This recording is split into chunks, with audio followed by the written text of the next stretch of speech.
Sureña, están divididos así. Miren, yo quiero brevemente referirme a una situación muy humana que en los detalles que pude ver del caso de la niña, la adolescente, que fue muerta de un disparo en Pedernales por un cabo del ejército, Rosa Altagracia Reyes Díaz, de 17 años, por el cabo Franklin Vázquez Segura, que fue separado del ejército. Me llamó la atención que esa adolescente dejó huérfano a un niño de 5 años de edad. ¿Qué dice esto? Que a los 12 años esa niña fue embarazada.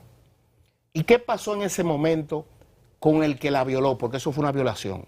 Un niño no tiene capacidad de discernir. Tú no sabes que tiene 15 y el años. código. Puede que el papá tenga 15. Sí, el papá pero del niño puede tener 15 años cuando la preñó. Bueno, perfecto, pero el caso es que a los 12 años, miren ustedes, esa niña embarazada.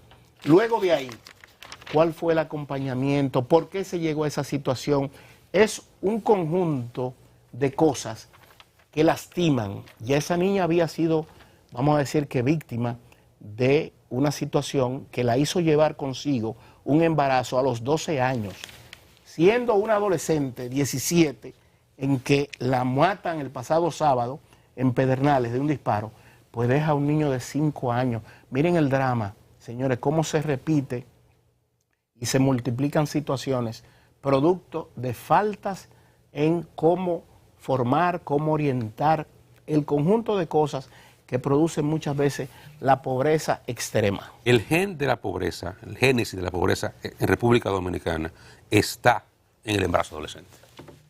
Y eso es parte del día a día. Bueno. Yo saludé muchísimo una campaña, duró un par de semanas que la tuvimos, de Supérate. Buenísima, la trabajaron con UNICEF. Tanto para hombres como para niñas, para niños como para niñas. Y Gloria Reyes, que la última vez que vino me la enseñó incluso en el teléfono. Y después el DICON la pasó un tiempo como parte de la campaña publicitaria, que le preguntaba al niño por qué. Y la mamá le explicaba a la niña algo como la tradición de por qué tú tienes que embarazarte chiquita, por qué tú tienes que ser familia joven. Y yo, ¿pero por qué? ¿Por qué? ¿Y por qué? ¿Y por qué? Les digo, ¿pero por qué? Porque al final ninguno tiene explicación. Porque es un problema cultural. Y él está ahí, la base está ahí. Y usted se encuentra y busque en el entorno de su casa, en el de la gente que le trabaja con usted, busque la gente que usted conozca, y usted va a ver abuela de 40 años. Abuela de 40 años. ¿Qué posibilidad tiene una niña que de trabajar, de formarse, de salir de una vida carenciada, si ni siquiera puede terminar el bachillerato? Ya con 13, 14 años está parida. Pero eso el 30% de los partos que se puso en República Dominicana son de adolescentes. Pero recuérdate antes que el 66 es dominicano, 33 haitiano. Entonces del 66, el 30, que es la mitad, son adolescentes. O sea, uno de cada niño dominicano que nace aquí es hijo de un adolescente. Y no tengo el dato, pero te garantizo que el 90% son pobres o pobreza extrema. Ese es un tema con el que tenemos que lidiar todavía. Yo recuerdo en el 2007, el entonces aspirante a la candidatura presidencial en el PLD, Danilo Medina, era un tema que manejó mucho y tenía una explicación. Y los datos que tenía eran muy aterrizados sobre lo que estaba ocurriendo y cuál era la génesis del problema. ¿Dónde se originaba? Claro, en un tema de falta de oportunidades, en un tema de educación, en un tema que está dirigido de manera muy estrecha a la formación de los niños, o sea, porque es un círculo vicioso. Educación sexual. Educación sexual, la falta de instrucción básica de los ciudadanos, la falta de instrucción básica de quien es el cabeza de familia, los que son la cabeza de familia, padre o madre. Entonces eso te genera un círculo en el que, bueno, cuando esa niña, esa jovencita, 17 años, murió, 3 disparos, uno de ellos en la cabeza. Ayer le estaban conociendo medidas de coerción al militar que le mató. Entonces, bueno, a los 12 años embarazada ya, ¿cuál era probablemente el futuro de ella? ¿Qué era lo que le esperaba? Bueno, en medio de una situación de carencia material, de falta de instrucción, a lo mejor lo que el producto de eso iba a ser igualmente en dificultad para entender el mundo, para poderse insertar a la sociedad o para tener una oportunidad. Es lo que puede ocurrir mayormente por el ambiente que le rodea. Entonces es un asunto con el que tenemos que trabajar, con el que debimos haber trabajado de manera más profunda para evitar la deserción escolar, para minimizar la cantidad de niños que salen o niñas que salen de las escuelas temprano y se van a la calle. Y cuando se van a la calle encuentran eso. Se embarazan a los 12, se embarazan a los 13, a los 14, a los 15, porque ni siquiera estuvieron en un aula para educarse adecuadamente y saber lo que le genera en términos de afectación de su salud un embarazo temprano. Entonces es una cuestión, es una bola de nieve que eso va creciendo y no hacemos lo suficiente como para que eso cambie, es verdad.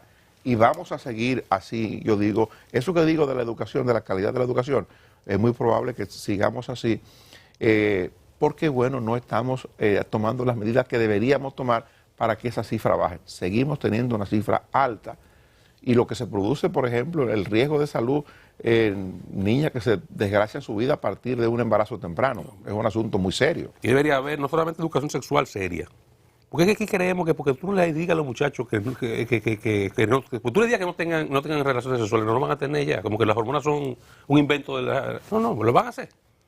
De la educación sexual, enséñale a los muchachos en el colegio, de primero bachillerato, enséñale a los muchachos a ponerse un condón. Enséñale a ponerse un condón. Enséñale a las niñas a tomarse la pastilla del día después. Y reviente la farmacia del pueblo de condones a $1 y de pastillas del día después $1. Y que grite locura, ¿qué me importa a mí? Que tiene que trabajar para la sociedad. Y un dato, ojalá y lo hagan, este ejercicio. Procuraduría o alguien. Hagan una encuesta en las cárceles. A ver qué porcentaje de los que están presos ahí son hijos de madre adolescente. Hagan una encuesta a ver qué edad tenía la mamá o qué edad tiene ahora la mamá de esos presos. Y calcúlenle qué edad tenía cuando nació. Porque de ahí es que sale todo eso. Tú dices que abuela a los 40, pero el Y a niño, los 35. el niño tiene 5. O sea, si la madre continuara viva, a los 30 ya él tendría 18 y él pudiera tener, sí, o sea, abuela a los 30. Sí. Y replicar el modelo de pobreza. Así, pues. Pero hay una parte que tiene que ver con lo de la persecución de no sé cuántos casos, que debe de activarse un protocolo en cualquier lugar de servicio médico.